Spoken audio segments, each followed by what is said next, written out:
After President Donald Trump imposed tariffs on Canada, our neighbors to the north responded with tariffs of their own. As we reported, Ontario, a Canadian province, announced a 25% export tax on power that it sends to Michigan. Thank you for joining us for the news at 5. I'm Chet Davis. Meg is on assignment. So what impact will the exchange of tariffs between the U.S. and Canada have on gas prices and electricity rates? TV5's James Felton joins us with that answer. James?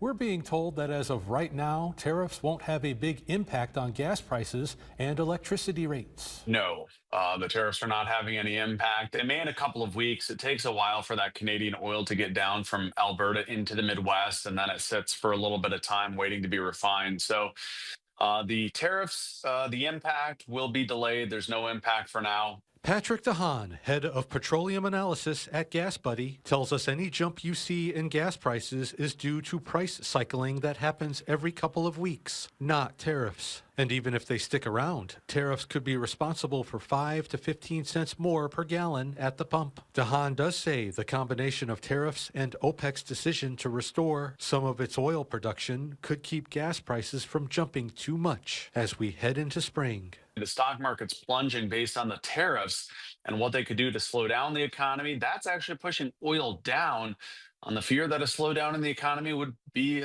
equivalent to a drop in oil demand and gasoline demand. As of right now, we don't anticipate there being any increases in electric rates due to the tariffs that are imposed.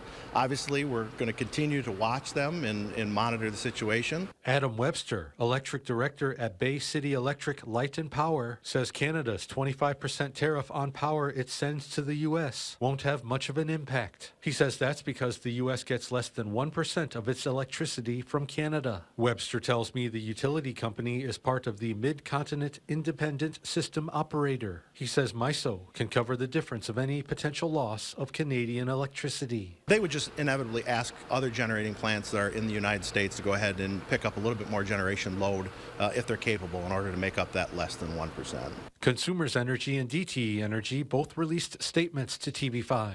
Consumers Energy tells me they don't import electricity from Canada, going on to say that on the generation side, fuel used for the plants comes from the U.S. For its part, DTE Energy tells us they make their own electricity, and any additional electricity that they purchase is made in the U.S. For natural gas customers, Consumers Energy says it does interconnect with Ontario, but only if it makes economic sense for its customers. They don't depend on Canada for natural gas.